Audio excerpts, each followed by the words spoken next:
Hello everyone, एक बार फिर से आप सभी का हमारे चैनल पे स्वागत है। चलिए आज हम निम्मी का सेट 3 क्वेश्चन करवाने वाले हैं। ठीक है, देखो बहुत सारे स्टूडेंट हैं जिनका मुझे मैसेज आता है कि स्टार्टिंग से जो आपका प्रीवियस ईयर का क्वेश्चन है सिर्फ उसको कराना है, ऐसा है ना। तो ध्यान दीजिएगा, ये जो है ना निम्मी पैटर्न का सिलेबस है। ठीक है, और ये निम्मी का क्वेश्चन बैंक है। तो जिन लोगों को ये लगता है प्रीवियस ईयर का क्वेश्चन सिर्फ आएगा, तो ये ऐसा नहीं है। ठीक है, निम्मी से भी बहुत सारे क्वेश्चन अभी अभी भी बहुत सारे एग्जाम्स हुए हैं, जो भी यहाँ तक कि जो इसरो नवंबर में 3 तारीख को एग्जाम हुए हैं ना, ठीक है, उसमें बहुत सारे क्वेश्चन आपके निम्मी से आए हुए हैं। लगभग 70% क्वेश्चन निम्मी के आए हुए थे। ठीक है, तो आप लोग निम्मी को करते जाना, ये काफी ज्यादा इम्पोर्टेंट है। इसमें जो जितने भी क्वेश्चंस है ना, लगभग 1000 के करीब क्वेश्चन है। तो इसको तो आपको कंफर्म 100% आपको याद कर लेना है।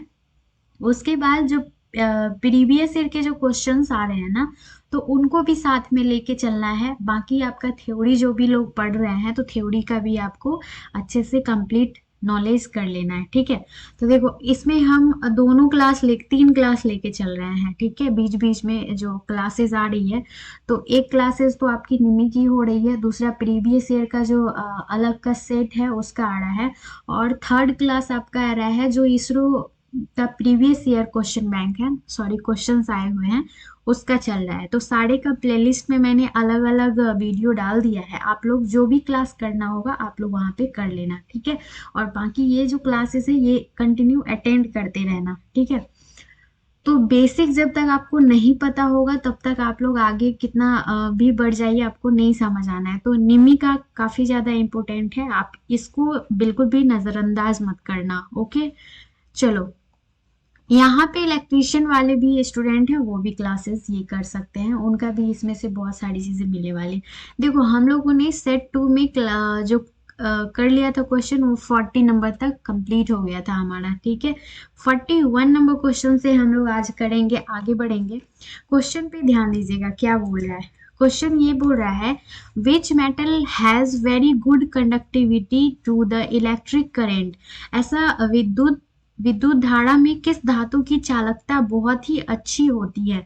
मतलब ये बोल रहा है कि कौन सा कंडक्टर जो होता है सबसे अच्छा मेटल होता है जिसका यूज हम लोग इलेक्ट्रिसिटी में करते हैं। ठीक है, तो यहाँ पे बोल रहा है कि सोना, तांबा, चांदी, एल्युमिनियम। देखो ये चीजें ना आप ध्यान रखना, सबसे अच्छा क्या होता है, सिल्वर होता है। ठीक है, क्या होता है, सिल्वर होता है। ओके, लेकिन ये तो सिल्वर होता है, ये आंसर आपका सही है। ओके, लेकिन यहाँ पे अगर क्वेश्चन आपसे पूछता है कि सबसे ज्यादा हम लोग यूज करते हैं, ठीक है, सबसे ज्यादा यूज करने वाला जो कंडक्टर होता है, ठीक है, वो कौन सा होता है, तो याद रखना है कि आपका क्या होता है, तांबा होगा पहले नंबर पर और एल्युमिनियम होगा दूसरे नंबर पर।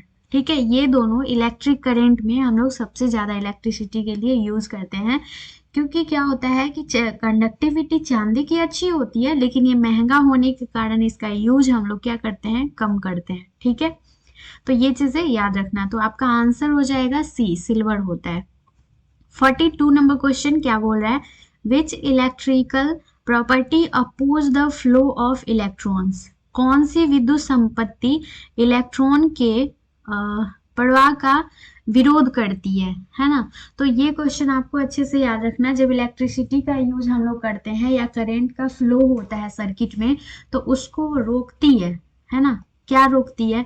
तो ये तो नॉर्मल सा क्वेश्चन है, सभी लोग को पता होगा कि ये जो रेजिस्टेंस होगा ये हमेशा इलेक्ट्रॉन के फ्लो को क्या करता है, रोकने का काम करता है, यानी कि विरोध करता है। ठीक है, तो आंसर क्या हो जाएगा आपका, डी हो जाएगा। 43 नंबर क्वेश्चन पे चलिएगा, देखते हैं क्या बोल रहा है। How the single standard wire is called. क्या बोल रहा है, how the single standard wire is called. Single standard wire को और क्या कहा जा सकता है, जो सिंगल स्टैंडर्ड वायर है उसको हम लोग क्या कहते हैं, किस नाम से बुलाते हैं। ठीक है, तो इसका जो दूसरा नाम होता है वो होता है हुकअप वायर। क्या होता है, हुकअप वायर होगा। ओके, नेक्स्ट अगला क्वेश्चन क्या, 44 number question, what is the percentage of conductivity of electric current of copper. Copper का कंडक्टिविटी आपसे पूछा जा रहा है। ठीक है, किसका, कॉपर का। तो आपको पता है कि 100% होता है, ये किसका होता है, गोल्ड का होता है। ठीक है, किसका होगा, ये आपका गोल्ड का हो जाएगा। 56 नंबर होता है एल्युमिनियम का होता है। 0.9 किसका हो जाएगा, आपका सिल्वर का होगा। यहाँ पे कॉपर का पूछा गया है। 44 नंबर आपका आंसर क्या होगा बताइएगा। सी, सॉरी ये किसका होगा, कॉपर का होगा। ठीक है, तो आपका क्या हो जाएगा, सी होता है। ओके, 0.94 ऐसे दिया हुआ है। तो अगर आपका ऐसे देखो, एक क्वेश्चन और इस टाइप का आया था, आप लोग ध्यान रखना, कभी भी परसेंटेज पूछ रहा है, लेकिन यहाँ पे ध्यान रखना कि अगर इस सिचुएशन में हो तो आपका 0.94 सही होगा, या फिर अगर 0.94 नहीं होगा तो इसको परसेंटेज में डायरेक्ट कितना लिखा रहेगा, 94% लिखा रहेगा। तो दोनों कंडीशन आपको याद रखना है, ठीक है, कंफ्यूज नहीं करना। आंसर आपका क्या हो जाएगा, सी हो जाएगा। कॉपर का 0.94 या फिर 94% होता है। 45 नंबर क्वेश्चन में आना, यहाँ पे गेज से, स्टैंडर्ड वायर गेज से रिलेटेड क्वेश्चन दे रखा है। हाउ मेनी गेज, क्या पूछ रहा है, how many gauge number in SWG, standard wire gauge पूछ रहा है ना। Change to double the across section area the conductor. जो स्टैंडर्ड वायर गेज होते हैं, ठीक है, तो स्टैंडर्ड वायर गेज में कितने गेज संख्या कंडक्टर के क्रॉस सेक्शन क्षेत्र के को दोगुना करने के लिए बदल दिया जाता है। यानी कि आपका जो स्टैंडर्ड वायर गेज होता है, ठीक है, उसमें जो क्रॉस सेक्शन एरिया होता है, तो उस क्रॉस सेक्शन एरिया के बारे में बोल रहा है, दोगुना करने के बाद क्या मतलब उसका आकार जो होता है वो क्या होता है, क्या वो बढ़ता है या घटता है, ऐसा पूछ रहा है। तो आंसर आपका यहाँ पे दिया हुआ है, बताना है आपको कि 2 गेज साइज डिक्रीज, यानी 2 गेज आकार में क्या हो जाएगा, कमी हो जाएगा। 4 गेज आकार में क्या हो जाएगा, वृद्धि हो जाएगा, यानी 4 gauge size increased. 5 gauge size increase, मतलब 2 होगा या 4 होगा, 5 होगा या फिर 3 होगा, यानी 3 गेज आकार में क्या होगा, डिक्रीज हो जाएगा। आप सभी लोग 45 नंबर क्वेश्चन का आंसर बताइएगा कि कितना होगा। यहाँ पे सबसे पहले तो आपको स्टैंडर्ड वायर गेज पढ़ना है, उसका जो साइज होता है वो पढ़ना है, ठीक है। तो स्टैंडर्ड वायर गेज से आप देख रहे हो कि क्वेश्चन आते हैं, और आपके इसरो में भी स्टैंडर्ड वायर गेज से 2 क्वेश्चन आए हुए थे, ठीक है। तो आप लोग स्टैंडर्ड वायर गेज को भी काफी अच्छे तरीके से पढ़ लेना। उसमें वायर का जो नंबर होता है, उसका क्रॉस सेक्शन एरिया का जो नंबर होता है, वो दोनों आपको ध्यान रखना है, ठीक है। तो थोड़ा डिटेल्स आप थ्योरी पढ़ लेना। वैसे हम अगर यहाँ पे क्लास लेंगे, मेरे पास अगर प्रॉपर सुविधा हो जाती है तो बहुत जल्द हम थ्योरी का क्लास भी स्टार्ट कर देंगे, आप लोग को इन्फॉर्म करेंगे, तो वहाँ पे सारी डिटेल्स में बताएंगे, ठीक है। फिलहाल क्वेश्चन पे ध्यान देते हैं। तो आपका जो आंसर है डी हो जाएगा। 3 गेज साइज डिक्रीज, मतलब 3 गेज आकार में क्या हो जाएगा, कमी हो जाएगा। ओके, तो ध्यान रखना, जब भी कंडक्टर का क्रॉस सेक्शन एरिया डबल होगा तो वहां पे 3 गेज आकार क्या हो जाएगा, डिक्रीज हो जाएगा। ओके, नेक्स्ट 46 नंबर क्वेश्चन में क्या बोल रहा है, ध्यान दीजिएगा। What are the fundamental properties of insulation material? Insulation सामग्री के मूलभूत गुण क्या है, मतलब आपके पास पूछ रहा है कि अगर आपके पास कोई भी इंसुलेटर मटेरियल है, यानी कि क्या बोलते हैं इंसुलेटर को, अचालक धातु बोलते हैं, है ना। अचालक धातु है अगर आपके पास, तो उसका जो मूलभूत, यानी कि उसका जो आपका क्या रहता है, प्रॉपर्टीज रहता है, वो कैसा रहता है, ये पूछ रहा है, ठीक है। तो 46 नंबर क्वेश्चन का आंसर आप सभी लोग बताइएगा कि उसकी जो लंबाई और जो पार अनुभागीय क्षेत्र, यानी length and cross section area, क्या उसमें लेंथ और क्रॉस सेक्शन एरिया होता है, या फिर low resistance and thermal heat, यानी कि कम प्रतिरोध और उष्मीय ताप होता है। सी में दे रखा है टेम्परेचर एंड इलेक्ट्रिकल हार्ट्स, यानी कि तापमान और बिजली का खतरा उसमें होता है, या फिर insulation resistance and dielectric strength होता है, इंसुलेशन प्रतिरोध होता है या फिर ढकता हुआ ताकत होता है। देखो एक चीज पहला ध्यान रखना, जब भी इंसुलेशन की बात होगी तो उसमें जो प्रतिरोध होगा बहुत हाई होगा, जिसके वजह से क्या होगा, उसमें इलेक्ट्रिसिटी पास नहीं करेगा, ठीक है। और यहाँ पे बोल रहा है कि जो डाइलेक्ट्रिक स्ट्रेंथ होता है वो भी उसमें काफी ज्यादा क्या होगा, ज्यादा होगा, है ना। तो ध्यान रखना, इंसुलेशन रेजिस्टेंस और डाइलेक्ट्रिक स्ट्रेंथ होता है जो किस में मौजूद रहता है, इंसुलेशन मटेरियल में मौजूद रहता है। ठीक है, समझ आ गया होगा। 47 नंबर क्वेश्चन भी ध्यान दीजिएगा। What is the shape of standard wire gauge. Standard wire gauge होता है, वो उसका जो शेप होता है कैसा होता है, क्या वो स्क्वायर मेटल डिस्क का होता है, सर्कुलर मेटल डिस्क होता है, सिलेंड्रिकल होता है, या फिर रेक्टेंगुलर प्लास्टिक डिस्क होता है। देखो, रेक्टेंगुलर नहीं होता है। आपको वायर गेज देखने को अगर मिला होगा, जो भी स्टूडेंट आईटीआई किए होंगे उनको अच्छे से देखने को मिला होगा स्टैंडर्ड वायर गेज, ठीक है। तो वो हमेशा कैसा होता है, सर्कुलर में होता है, यानी कि कुछ आपका इस तरह से राउंड में होता है, ऐसा होता है ना। और इसके जो बीच में क्या बने रहते हैं आपके, सॉरी साइड में क्या बने रहते हैं, यहाँ पे इसके गैप बने रहते हैं, जिसमें हम लोग क्या करते हैं, वायर को मेजर करते हैं। क्लियर है ना। तो आंसर आपका क्या हो जाएगा, 47 का आंसर हो जाएगा बी, सर्कुलर, यानी कि राउंड, गोलाकार होता है। ओके, 48 नंबर क्वेश्चन ध्यान दीजिएगा। Which electrical quantity is dielectric proportional to the current carrying capacitor of the conductor. यानी कि जो कंडक्टर की करेंट धारा होती है ना, जो धारा होती है उसकी वहन क्षमता के लिए कौन सी विद्युतीय मात्रा सीधे समानुपाती होता है उसका, है ना। क्या होता है, सीधे समानुपाती होता है। देखो, जो करेंट रहता है उसमें जो जो कंडक्टर रहता है उसमें जो करंट कैपेसिटी क्षमता होता है उसके अंदर, ठीक है, वो विद्युत मात्रा के सीधे आनुपातिक होता है।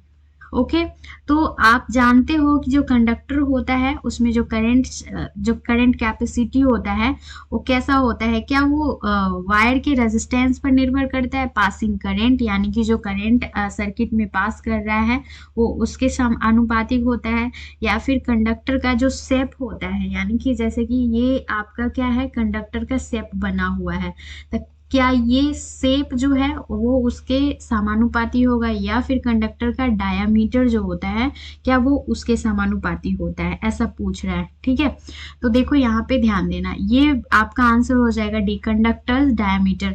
यहाँ पे ना जितना अच्छा व्यास रहेगा इसका, ठीक है, जितना अच्छा डायामीटर रहेगा इसका, उतना ही ज्यादा करंट कैपेसिटी क्या रहेगा, अच्छा रहेगा, और ये इसके क्या रहेगा, सीधे समानुपाती रहेगा। ठीक है, प्रोपोर्शनल रहेगा। ओके, क्लियर है ना। नेक्स्ट आगे क्वेश्चन, इसको वीवीआई करना, ये आपका इसरो में पूछा गया था। ठीक है, इसरो में जो हमने अभी तक जितने भी प्रीवियस ईयर क्वेश्चन देखे हैं उसमें ये कई बार रिपीट किया हुआ है। ठीक है, 49 क्वेश्चन क्या बोल रहा है, which formula is used to find the conductance. Conductance को निकालने के लिए, यानी उसको पता करने के लिए कौन सा फॉर्मूला का आप लोग यूज करते हो। ठीक है, 49 नंबर क्वेश्चन है। तो आप बताइएगा, कंडक्टेंस को निकालने के लिए हम लोग किस फॉर्मूला का यूज करते हैं, Q/V का यूज करते हैं, I/R का यूज करते हैं, V/I का यूज करते हैं, या फिर I/V का यूज करते हैं। ठीक है, तो आप लोग को याद रखना है कि ये जो D होगा, ये D ऑप्शन आपका हो जाएगा, I/V हो जाएगा। क्लियर है। चलो 50 नंबर क्वेश्चन पे आते हैं, क्या बोल रहा है, which material use for semiconductor. Semiconductor में कौन सा मटेरियल का यूज किया जाता है, गैलियम और इंडियम का यूज किया जाता है। ओके, दूसरा यहाँ पे बी नंबर क्या दे रखा है, सिल्वर और एल्युमिनियम का यूज किया जाता है। आर्सेनिक या सुरमा, यानी कि आर्सेनिक या एंटीमनी का यूज किया जाता है, या फिर सिलिकॉन एंड जर्मेनियम का यूज किया जाता है। तो देखो, जब इलेक्ट्रॉनिक्स की बात आती है वहां पे आपका क्या होता है, सेमीकंडक्टर का यूज क्या होता है, सबसे ज्यादा किया जाता है। ठीक है, सेमीकंडक्टर का यूज किया जाता है। ओके, अब ये जो सेमीकंडक्टर होता है वो दो तरह का होता है, एक तो आपका सिलिकॉन होता है और दूसरा क्या होता है, जर्मेनियम होता है। तो याद रखना है आपको कि सिलिकॉन और जर्मेनियम ये दो तरह के क्या होते हैं, सेमीकंडक्टर होते हैं। इसका यूज सेमीकंडक्टर बनाने के लिए किया जाता है। ठीक है, तो आंसर आपका कौन सा हो जाएगा, डी हो जाएगा। 51 नंबर क्वेश्चन पे आते हैं, विच metal has very good conductivity of electric current. ये क्वेश्चन आपका रिपीट किया हुआ है, एक बार और आया हुआ था, ठीक है। सबसे अच्छा चालक का जो कंडक्टिविटी यानी चालकता होता है किस धातु का होता है, तो ये होता है आपका सिल्वर का यानी कि चांदी का होता है, ठीक है। 52 क्वेश्चन में क्या पूछ रहा है, how the insulation coating stay without damage even on bending of wire. तार को झुकने पर भी इंसुलेशन कोटिंग बिना नुकसान के कैसे रहती है। अब आपको ये यहाँ पे समझना है कि जो हम लोग तार बनाते हैं यानी कि वायर जब उसको बनाया जाता है, ठीक है, उसको जब वायर को क्या किया जाता है, बनाया जाता है, इन्वेंशन किया जाता है, तो वहां पे कौन सा ऐसा रीजन होता है जिसके वजह से तार को जब आप क्या करते हो, मोड़ते हो या फोल्ड करते हो, तो वहां पे उसके अंदर में जो कोटिंग होता है, सॉरी जो आपका क्या होता है, बेंडिंग होता है, वो डैमेज नहीं होता है, ठीक है। उसके ऊपर का कोटिंग क्या होता है, डैमेज नहीं होता है, कोई भी नुकसान नहीं होता है, ओके। तो इसका रीजन आपको बताना है कि क्यों नहीं होता है। ड्यू टू वायर रेजिस्टेंस, तार प्रतिरोधक के कारण ऐसा होता है, या फिर बी में दे रखा है due to high current flow, उच्च धारा प्रवाह के कारण ऐसा होता है, due to elastic property of insulation, insulation की लेचदार संपत्ति के कारण होता है, या फिर due to strength of wire material, तार सामग्री के कारण होता है। ऐसा जो उसमें स्ट्रेंथ होता है काफी स्ट्रॉन्ग रहता है, जिसके वजह से ये क्या होता है, नुकसान इस पे नहीं होता है। आंसर सभी लोग बताइएगा कि इसका आंसर क्या होगा। देखो सबसे पहला तो आंसर आपका हो जाएगा सी। अब सी कैसे होगा, थोड़ा सा ये ध्यान दीजिएगा। जब आप क्या करते हो, कोई भी वायर बनाते हो, ठीक है, जैसे कि ये आपका क्या वायर है, ठीक है, इसके अंदर जो होता है ये आपका क्या रहता है, कॉपर का रहता है या फिर एल्युमिनियम का रहता है, जिसको हम लोग क्या कहते हैं, कंडक्टर कहते हैं, ठीक है, क्या कहेंगे, कंडक्टर कहते हैं। लेकिन इसका जो ऊपर का कोटिंग होता है ये आपका किसका बना रहता है, इंसुलेटर का बना रहता है, ठीक है। और जो इंसुलेटर होता है ये काफी ज्यादा क्या होता है, स्ट्रॉन्ग रहता है, ओके, फ्लेक्सिबल रहता है, स्ट्रॉन्ग रहता है। जब आप इसके ऊपर के आवरण को यानी इस कोटिंग को क्या करोगे, फोल्ड करोगे, तो इस पे कोई भी प्रभाव नहीं होगा, कोई भी असर नहीं पड़ेगा, ठीक है। इस वजह से ये क्या रहता है, किसके कारण ये पॉसिबल होता है, due to elastic property of insulation. तो जो इंसुलेटर का ऊपर का कोटिंग रहता है इसके प्रॉपर्टी के वजह से, ठीक है, इसका प्रॉपर्टी क्या रहता है, इलास्टिक का रहेगा, ओके, क्लियर है। 53 नंबर क्वेश्चन आइएगा, What is the name of motion of charged particles in any medium? किसी भी माध्यम में अगर आवेशित कण की गति दी जाती है, ठीक है, तो गति का नाम क्या होता है। यानी कि मोशन ऑफ चार्ज की बात कर रहा है, किसकी बात कर रहा है, मोशन ऑफ चार्ज की बात कर रहा है, जो अगर किसी मीडियम से प्रवाहित किया जाता है यानी कि गति किया जाता है, तो उस गति का नाम बताना है कि क्या होता है, ठीक है। क्वेश्चन नंबर 53 है। अभी यहाँ पे ध्यान देना, ये आपका क्या है, वायर है, ठीक है, ये वायर है। अब इसके बीच में क्या होता है, प्रवाहित किया जाता है किसको, आवेशित कणों को, यानी कि यहाँ पे आवेशित कण कौन सा होगा, आपका इलेक्ट्रॉन होगा, है ना, क्या होता है, इलेक्ट्रॉन होता है। अभी इस इलेक्ट्रॉन के प्रवाह को हम लोग क्या कहते हैं, तो इलेक्ट्रॉन के प्रवाह को हम लोग करंट कहते हैं, क्या कहते हैं, करंट कहते हैं। तो देखो आप ना इस चीजों को, क्वेश्चन को बस समझना है कि क्वेश्चन पूछ क्या रहा है ना। तो ये किसके माध्यम से प्रवाहित हो रहा है, वायर में कॉपर कंडक्टर के माध्यम से प्रवाहित हो रहा है, ठीक है। और क्या प्रवाहित हो रहा है, इलेक्ट्रॉन, और इस इलेक्ट्रॉन के प्रवाह को यानी मोशन को हम लोग क्या कहते हैं, तो करंट कहते हैं, ठीक है। ये वर्तमान लिख दिया है, इसको हम लोग क्या कहते हैं, धारा कहते हैं। ये चीजें आप लोग ध्यान रखना, ठीक है। करंट यानी कि धारा होता है, वर्तमान नहीं होता है, ठीक है। 53 नंबर क्वेश्चन आपका यहाँ पे कंप्लीट हो गया। 54 नंबर क्वेश्चन में चलते हैं, यानी 54 नंबर क्वेश्चन में ये पूछ रहा है कि what is the specified BCC voltage of 4 bit, है ना, digital switch with 4 independent line, यानी कि 4 स्वतंत्र लाइन के साथ 4 बिट डिजिटल स्विच का निर्दिष्ट बीसीसी वोल्टेज क्या होगा, ये पूछ रहा है आपसे। 54 नंबर क्वेश्चन पूछ रहा है आपसे ये, ठीक है। तो यहाँ पे आप ध्यान रखना कि कोई भी अगर आपका क्या होता है, जो डिजिटल इलेक्ट्रॉनिक्स होता है, ठीक है, डिजिटल इलेक्ट्रॉनिक्स होता है, उसका आपका VCC का क्या क्या मतलब हो गया, यहाँ पे जो आपका आउटपुट होता है ना, क्या होता है जो आपका आउटपुट होता है उसका वोल्टेज यहाँ पे पूछ रहा है, और डिजिटल स्विच यानी कि स्विच के बारे में बोल रहा है। तो आपको याद रखना है कि इसका जो वोल्टेज होगा वो कौन सा होगा, 4.5 वोल्ट से लेके 5.5 वोल्ट होगा। ये आपका जो डिजिटल होता है ना, डिजिटल का स्विच का वोल्टेज फिक्स रहता है, ध्यान रखना, ठीक है। क्या रहता है, फिक्स रहता है, किसमें, इलेक्ट्रॉनिक्स वर्क में, ठीक है। क्या रहता है, इलेक्ट्रॉनिक्स वर्क में।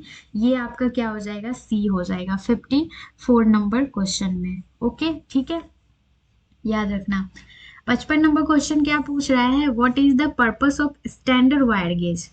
स्टैंडर्ड वायर गेज का पर्पस क्या होता है, हम इसका यूज क्यों करते हैं, इसका यूज हम लोग क्यों करते हैं, ये पूछ रहा है, ठीक है। तो मेजर करंट, क्या हम करंट को मापने के लिए इसका यूज करते हैं, मेजर वोल्टेज, वोल्टेज को मापने के लिए, या फिर मेजर डायमीटर ऑफ वायर, या फिर मेजर इंसुलेशन ऑफ वायर, आपको बताना है। तो देखो, करंट तो मापते नहीं है और यहाँ पे वोल्टेज भी नहीं मापते हैं, ठीक है। तो ये दोनों तो बिल्कुल नहीं होगा।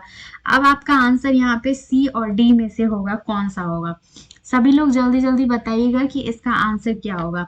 तो आप सबको पता है कि आपका जो ये क्या होता है, स्टैंडर्ड वायर गेज होता है, इसमें जो आपका गैप बना होता है, ठीक है, ये, तो यहाँ पे जो आपका वायर होता है, ठीक है, वायर होता है, इसका जो डायामीटर होता है, इसके डायामीटर को हम लोग क्या करते हैं, यहाँ पे पहले तो आपका इंसुलेशन उसमें से क्या करते हैं, हटाते हैं। इंसुलेशन हटाने के बाद ये जो गैप रहता है उसमें हम उसके वायर को क्या करते हैं, देते हैं, और वहां से हमें पता चलता है कि इस वायर का जो डायमीटर है वो कितना है, ठीक है। तो याद रखिएगा कि जब हम लोग थ्योरी पढ़ेंगे तो बहुत ही अच्छे से हम लोग यहाँ पे पढ़ेंगे इसको। फिलहाल आप लोग का आंसर क्या हो जाएगा, ये मेजर डायमीटर ऑफ वायर, ठीक है। 56 नंबर क्वेश्चन आपका क्या बोल रहा है, which electrical parameter is measured by the megger. किस विद्युत पैरामीटर को मैगर द्वारा मापा जाता है, मैगर द्वारा, है ना। तो मैगर जो होता है हमेशा क्या करेगा, हाई रेजिस्टेंस को मापता है, किस सिस्टम में, इंसुलेशन के सिस्टम में, ठीक है। तो आप लोग का जो मैगर वाला कंडीशन आएगा ना, इसको वीवीआई कर लेना, ठीक है। ये क्वेश्चन आपका पूछा गया था, ये वीवीआई कर लेना इसलिए क्योंकि बहुत बार ये क्वेश्चन आपका पूछा गया है प्रीवियस ईयर के, हाँ, जो भी अभी तक क्वेश्चन बैंक देखे मैंने उसमें पूछा गया, ठीक है। तो याद रखना है इसका आंसर क्या हो जाएगा, इंसुलेशन रेजिस्टेंस हो जाएगा, ठीक है। चलो 57 नंबर क्वेश्चन पे चलते हैं, how the insulator are called. Insulator को और क्या कहते हैं हम लोग, क्या हम लोग उसको थायरिस्टर कहते हैं, मॉलिक्यूल्स कहते हैं, डाइलेक्ट्रिक कहते हैं, सेमीकंडक्टर कहते हैं। इंसुलेटर की बात कर रहा है ना, तो इंसुलेटर को हम दूसरे लैंग्वेज में डाइलेक्ट्रिक कहते हैं, ठीक है। इसको भी वीवीआई कर लेना। चलो 58 नंबर क्वेश्चन क्या बोला, which tools is use for a simplest method of skinning wire.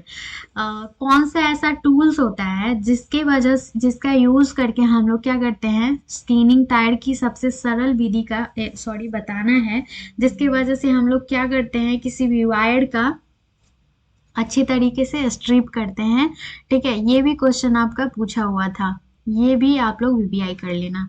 तो टूल्स का नाम बताना है, इलेक्ट्रिशियन नाइफ होगा, या फिर मैनुअल वायर स्ट्रिपर होगा, या फिर थर्मल वायर स्ट्रिपर होगा, ठीक है। आंसर बताइएगा 58 नंबर क्वेश्चन का, ठीक है। तो आप सबको पता होना चाहिए, बेसिक क्वेश्चन है, इलेक्ट्रिशियन चाकू का हम लोग यूज करते हैं। कहीं भी आप वायर को छीलने के लिए, उसको स्किनिंग करने के लिए यूज करते हैं इलेक्ट्रिशियन, जो नाइफ होता है उसका, चाहे इलेक्ट्रिशियन के एरिया में हो, इलेक्ट्रिकल में हो, या फिर इलेक्ट्रॉनिक्स में, कहीं पे भी होगा वायर का स्किनिंग, तो वहां पे आपका इलेक्ट्रिशियन नाइफ का ही यूज किया जाता है, ठीक है। नेक्स्ट क्वेश्चन पे चलते हैं, 59 number question, which energy is convert into which energy is convert into electrical energy in hydro power station।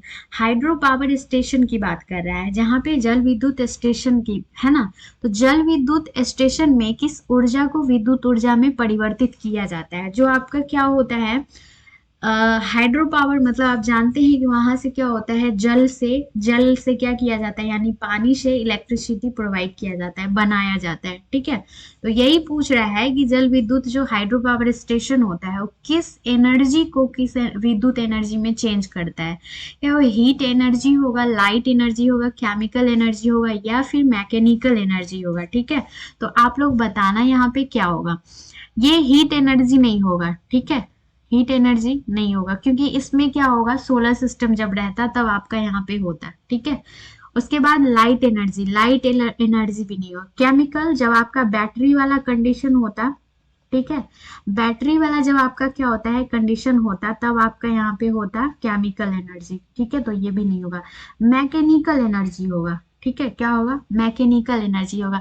जब आप लोग देखते होंगे हाइड्रो पावर में क्या होता है, एक टावर की तरह ये क्या रहता है, बना हुआ रहता है, यहाँ पे क्या रहता है, ये इस तरह का फैन टाइप का रहता है बना हुआ। जब यहाँ से क्या होता है, इस पे पानी दिया जाता है, यानी पानी इस पे जब क्या होता है गिरता है, तो ये क्या करता है, ऐसे सर्कल की तरह मूव करता है, यानी राउंड करता है। और यही जो राउंड करता है, तब यहाँ से क्या होता है, बिजली आपका क्या होता है, बन सकता है, ऐसा होता है, ठीक है। तो इस तरह से आप लोग ध्यान रखना। तो इसको हम लोग क्या कहते हैं, मैकेनिकल एनर्जी कहते हैं। तो आप लोग इस चीज को नोट कर लेना, ठीक है। चलो 60 नंबर क्वेश्चन पे आते हैं। Which tools is use measure the size of wire. कौन सा ऐसा टूल्स होता है जो तार की आकार को मेजर करता है ना। तो क्या यहाँ पे बोल रहा है, फर्स्ट में ट्राई स्क्वायर होता है, स्टील रूल होता है, फीलर गेज होता है, स्टैंडर्ड वायर गेज होता है। तो ये बताने की जरूरत बिल्कुल भी नहीं है, क्योंकि ये आपको बहुत ही अच्छे से आ रहा होगा कि हम लोग जो वायर का साइज होता है, आकार होता है, उसको मेजर करने के लिए स्टैंडर्ड वायर गेज का यूज करते हैं, मतलब कि SWG, है ना, SWG का यूज करते हैं, ठीक है।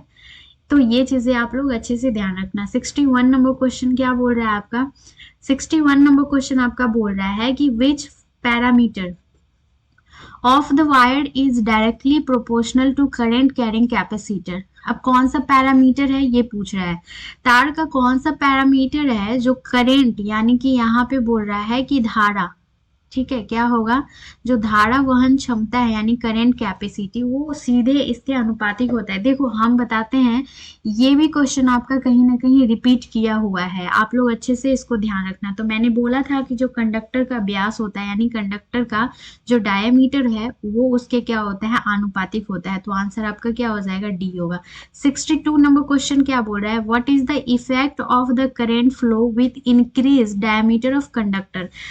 यहाँ पे बोल रहा है कि जो कंडक्टर होते हैं, तो कंडक्टर के बढ़े हुए जो डायमीटर है, यानी व्यास है, उसके साथ जो करंट है ना, करंट मतलब कि धारा प्रवाह का क्या असर पड़ता है। जब आपका कंडक्टर का डायमीटर को बढ़ाया जाता है, तो वहां पे जो क्या होता है, करंट प्रवाह होता है, उस पे क्या असर पड़ता है, ये पूछ रहा है, ठीक है। तो आंसर आपको देना है। यहाँ पे आपका क्या है, ये सोचो कि कोई भी कंडक्टर है यहाँ से, है ना, क्या है, ये आपका कंडक्टर है। अगर इसके डायमीटर को बढ़ाया जाता है, तो इसमें जो बहने वाली जो करंट होती है, उस पे क्या इफेक्ट पड़ता है, ठीक है, क्या प्रभाव पड़ता है। तो ए आंसर आप लोग बताइएगा कि ए आंसर यहाँ पे दिया हुआ है। रेजिस्टेंस इंक्रीज होता है, प्रतिरोध बढ़ता है, नहीं, प्रतिरोध बढ़ेगा तो क्या होगा, प्रतिरोध नहीं बढ़ेगा, क्योंकि यहाँ पे करंट का मामला है ना, तो प्रतिरोध तो बिल्कुल नहीं बढ़ेगा। Oppose mode current, oppose mode current भी नहीं होगा, क्योंकि ये अगर बढ़ेगा, अपोज कैसे हो जाएगा, ये तो अपोज का मतलब होता है उल्टा डायरेक्शन, तो करंट का डायरेक्शन चेंज थोड़ी होगा, क्योंकि इसके डायमीटर को ही बढ़ाया जा रहा है ना। तो ये क्या होगा कि अपोज नहीं करेगा, मतलब ये भी नहीं होगा। अधिक वोल्टेज का गिरावट होगा, यानी मोर वोल्टेज ड्रॉप होगा। वोल्टेज ड्रॉप कैसे हो सकता है, यहाँ पे करंट की बात कर रहा है, ठीक है, तो वोल्टेज ड्रॉप भी नहीं होगा। वोल्टेज ड्रॉप तब होता है ना, जब यहाँ पे कोई लोड सोर्स बीच में आपका यहाँ पे लग जाता है, ठीक है, तो ये भी नहीं होगा। डी नंबर दे रखा है कि अलाउ हाई करंट फ्लो, उच्च धारा प्रवाह की अनुमति देता है। डायमीटर बढ़ेगा तो धारा प्रवाह भी क्या हो जाएगा, हाई हो जाएगा, ठीक है, समझ आ गया। तो यहाँ पे ध्यान देना कि जब भी आपका क्या होता है, कंडक्टर का डायामीटर बढ़ाया जाएगा, तो वहां पे जो करंट फ्लो होता है, वो काफी ज्यादा क्या हो जाता है, हाई हो जाता है। इसलिए आपका आंसर हो जाएगा अलाउ हाई करंट फ्लो, यानी कि हाई धारा प्रवाह की अनुमति दे देता है कंडक्टर। ठीक है, तो ये आज का क्लास था और आज के सेशन में 62 कंप्लीट कर दिया है मैंने। जल्दी जल्दी हम आपको और भी क्वेश्चंस बताने की कोशिश करते हैं ताकि एग्जाम तक ये सारे आपका कंप्लीट हो जाए, है ना। तो आप लोग कंटिन्यू बने रहना, और भी बहुत सारे क्लासेस हम आपको प्रोवाइड करेंगे जैसे कि प्रीवियस ईयर का। तो कल आपको प्रीवियस ईयर का पार्ट 2 का BSSC का मिलेगा। ठीक है, तो इस तरह से बीच में अल्टरनेट क्लास चलती रहेगी। आप सभी लोग अपना ध्यान रखना। टेक केयर, बाय, कल मिलते हैं। ओके।